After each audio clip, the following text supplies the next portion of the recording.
Alrighty, good morning, YouTube. Hajim Zero here, back with another quick movie review. Still doing the whole Fast and Furious thing.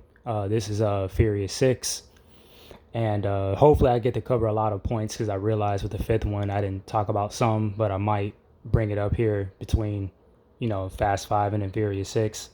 So, like the other installments, this one, excuse me, the main focus and location is in Europe, London to be more, in particular, and like the ending around in Spain, but mostly in Europe.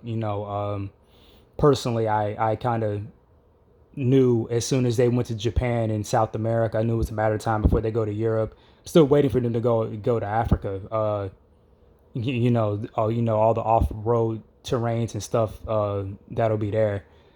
But of course, majority of the cast from the last movie returns. The only one that's missing is Don Omar and uh I can't remember the other guy, Tego Calderon, the one that played Santos and Leo, the two comedic relief. I think they don't return until like the eighth movie, which is like a small cameo. The nice little switch up to this, how I said, I think in the past reviews, is how they always had Latino or Asian villains. This is the first time where it's actually a white guy, but it's more on that a little bit later. It was very kind of funny and ironic how I kept up with that, and you know, the last villain from Fast and Furious 4 and 5, they kind of somewhat return in other installments. The bad guy that John Ortiz had played in Los Alonso, they come back for a small cameo in this one because it's, they're part of the story of what happened to Letty. And pretty much the whole story is like this, a spy, more like a spy thriller, especially with that flip car that I like very much. There is like a small, not really mystery going on, but there is like a nice twist. I'm not going to give much of the twist away. You probably read it online by now. But some of the new additional additions, sticking with introducing people in fight background. Joe Talzum and Gina Carano are in this movie. They do a very good job. Gina Carano is one of the top female MMA fighters. And I did a movie review with her, earlier in Deadpool. Deadpool 1. But this one, you really see like all of her skill. And Joe Talzum, he's in the Raid movies, and he was in the new Mortal Kombat as Sub-Zero, and he has a very good fight scenes as well. And I think the Raid was like his most notable work. The action sequences, again, they keep getting much more amped up. It was a running joke about the end of the movie how the Antonov plane, how it was like one of the longest stretch airstrips of all time. And it's funny because some of those airstrips actually kind of turn, so it sucks that they didn't use that one to their advantage if they were going in a circle versus a one long runway. And to me that was pretty funny, because there's like at least three or four different action pieces going on in that one scene. And the tank sequence is pretty cool. My favorite scenes, of course, is with that damn flip car. It's based off of a Formula One race car, and it has these gliding turning rear wheel kind of drive. I don't know how to explain it. You got to see it. It's very, very cool. And one other thing I wanted to mention, I didn't talk about, I think, the cars that I liked in the last movie. It could have been implied that the 2011 Dodge Charger I did like, and of course Dominic's Charger is like default.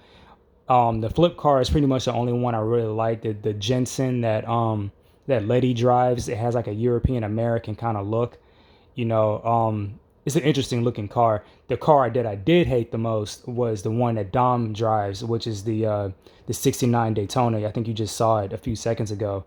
But it's just something with me and seeing American muscle cars with a giant ass wing on the back. Like, I never really liked it.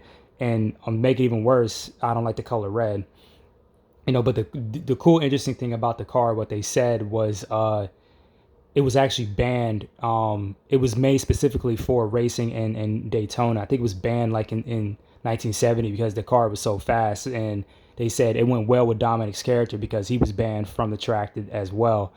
The Ford Escort that Brian drives is also a very interesting one. It fooled me. I couldn't really tell what kind of car that was. And the funny thing is that when you go to these other countries, they have more of those import, no, not import, those classic American muscle cars. Like, if you saw the video I posted up when, my family and I went to Cuba, they still had, the classic, 1960 Impalas, the Malibus. They had those classic cars that, you can sell off an auction, and the families just keep putting different kind of engines in there to keep the car running.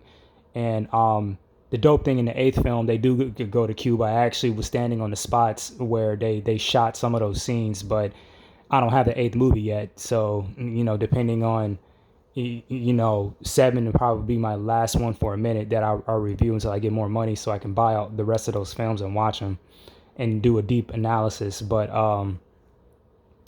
yeah, that's what I noticed about, like, in Europe, countries like Europe, and also some of the South American countries. A few places still have those kind of cars, and the history, of course, with Cuba was that we cut off their trade, so some of their cars are still stuck in time. A lot of things are really trapped in like a time capsule. But yeah, in Europe, I've seen those Ford Escorts like before in other movies, in Europe at the time. I know, uh, of course, back in the day, like movies like the French Connection, that car is probably in there somewhere. Um, the dope thing is that, so far, looking at all of these movies, these Fast and Furious movies, it was my introduction into like really having appreciation for cars. Because I'll admit, I really wasn't into cars. It caught my eye when I saw like some of the James Bond films. How he specifically had, the BMWs or the Aston Martin. Oh, which, by the way, that car is in this movie too, but it's not really raced. You don't see much of that car in action until like the seventh film. But yeah, I really like how, they, I don't know, I really wouldn't use the word accurate, but it just gave a lot of appreciation. For me, I appreciate cars a lot more. I could easily identify, what brand and what's the best import. And it's funny enough because currently, as I shoot this, I never owned a car. I don't have one at all. The good thing is that, I know the kind of cars I do want, and watching these movies pretty much had helped that, and a few other ones too. You know, it's kind of funny. I can see the hate going on in the comments, or, whatever troll wants to say some bullshit to me. But yeah, pretty much that's like the whole movie is really, they up the ante. There's a lot of additional stacking character depth. The whole Letty, having amnesia thing. When you see the film, I give them credit at how they did it. And when I talk about the other films later on, I'm going to talk about how pissed I am, how they didn't do a good job at explaining it, bringing dead characters back to life. And it got even worse when I saw Fast 10. I think I even said that on another Fast video. I'm like, okay, you got away with the Letty part, and it kind of didn't make sense. And at least they showed how it happened. But when it gets to two other characters in particular, and like I said, I'll talk about it because I'm really getting irritated thinking about it right now. And last thing I will say, the other action sequence I liked the most in this was the freeway tank chase, or whatever you want to, yeah, pretty much a chase because they were chasing the tank. Mainly in particular when Tyrese, Roman, when he makes that death defying jump. That was one of my favorite sequences. I was giddy inside when I saw that in the trailer.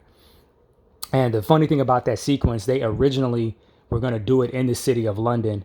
But when they saw all the destruction that was supposed to take place, the city had pretty much said no. And I was a little bit pissed about that because if you've seen GoldenEye, they actually did do a tank sequence in the middle of of a street in the United Kingdom, even though in the story it was supposed to be Saint Petersburg. But I looked behind the scenes on GoldenEye, and they actually did it in a back lot, a little bit in the streets of London, or whatever it was in the United Kingdom. Maybe probably they didn't do it, or I could be wrong about that because it must have been in a certain isolated area.